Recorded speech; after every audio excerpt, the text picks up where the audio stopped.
채널별 분석 화면 자막 등으로 차별화, JTBC 제공, 서울는 연합뉴스, 이정현 기자는 지상파를 포함한 방송국들이 일제히 북미 정상회담의 취재 인력을 올인, 서로 다른 스타일의 방송을 선보였다.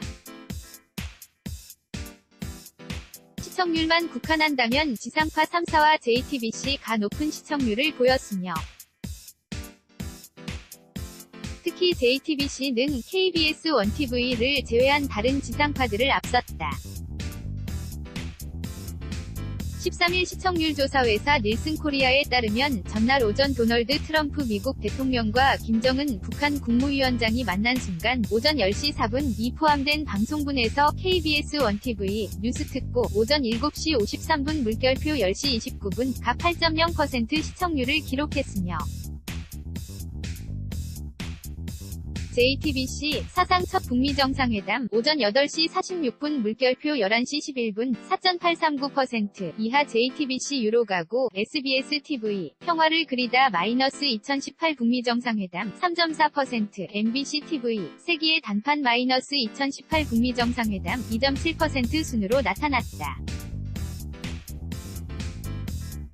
양국 정상이 합의문에 서명한 순간 오후 2시 39분 물결표 2시 45분 이 담긴 방송분에서도 KBS 1TV 오후 12시 8분 물결표 2시 48분 가 5.5%로 가장 높았으며 JTBC 오후 1시 28분 물결표 3시 45분 3.953%, SBS TV 오전 11시 17분 물결표 오후 3시 18분 2.2%, MBC TV 오전 11시 20분 물결표 오후 3시 21분 1.8% 순이었다. 트럼프 대통령 기자회견 오후 5시 15분 물결표 6시 20분을 포함한 방송분에서는 KBS 1TV 오후 4시 38분 물결표 6시 28분 5.8%, JTBC 오후 3시 2분 물결표 6시 43분 4.189%, SBS TV 오후 4시 30분 물결표 7시 26분 2.5%, MBC TV 오후 3시 31분 물결표 6시 48분 2.2%를 기록했다. 방송국들은 사상 최초의 북미 정상회담을 조금이라도 근접거리에서 더 빨리 더 많이 보도하기 위해 대규모 취재 인력을 회담이 열린 싱가포르에 보냈다. 지상파 3사에서 기술 인력을 포함해 보낸 취재진만 합해도 100명이 훌쩍 넘었을 정도이다. 방송국들은 초유의 이벤트인 만큼 중계나 해설에서 서툰 부분도 있었지만 신속함을 우선시하고 틀린 부분은 해설을 통해 조금씩 수정해 나가는 방법을 택했다. KBS 제공, 채널별로 보면 KBS는 예상대로 정통 코드를 보여줬다. KBS는 회담 장소였던 센토사 성 카펠라 호텔에서 가까운 곳에 야외 스튜디오를 마련, 취재단장으로 나선 장원 기자와 전문가들이 나서 그동안 북미 관계의 역사와 전망 등에 대해 차분하면서도 심도 있게 짚었다. 또 각국의 다수 특파원을 보유한 만큼 회담 전후로 미국 워싱턴, 국 베이징 등 여러 곳 특파원을 연결해 차별화한 분석을 보여줬다. 회담 결과에 대해서도 냉정한 시각을 겸비해 객관성을 더했다. 다만 정상간대와 회담 후 도널드 트럼프 미국 대통령 기자회견 때 동시통역 부분에서는 타사에 비해 다소 매끄럽지 못한 모습을 보였다. MBC 제공, MBC는 정상 간 만남 전까지 회담장 내부부터 현지 기후 등을 소개하고 정상들이 호텔에 도착했을 때 함께 수행한 양국 인물들을 하나하나 세밀히 분석하는 등 현장감을 살린 중계에 힘썼다. 정상 간 대화와 트럼프 대통령 기자회견 때 선보인 동시통역 자막 역시 호평받았다. 실시간으로 올리는 자막인데도 깔끔하게 처리돼 청각 장애인을 포함한 모든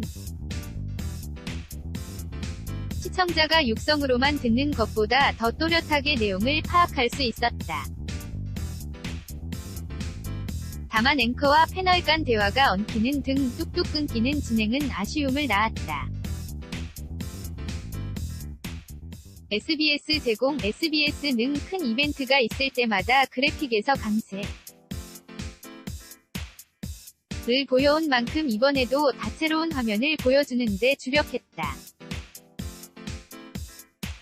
또 전문가 패널은 정상들의 동선과 표정을 하나하나 클로즈업해 분석했다.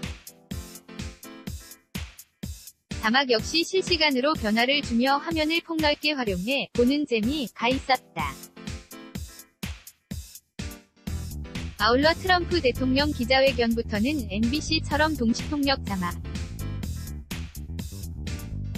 실시간으로 화면 오른편에 노출해 내용 인지도를 높였다. 또 SBS 기자 출신인 안현모 씨가 미국 CNN의 관련 보도를 능숙하게 동시통역해 화제성을 견인했다.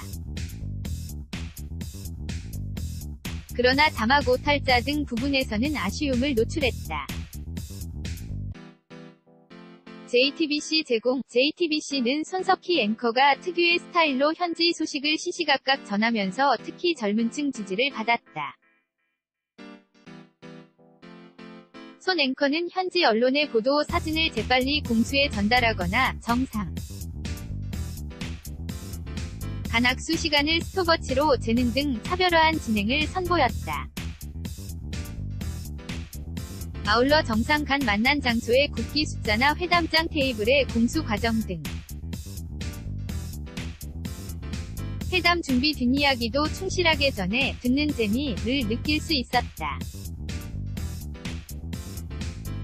다만 평소 뉴스룸처럼 손 앵커의 개인기에만 거의 전적으로 위존한 점은 아쉬움으로 남았다.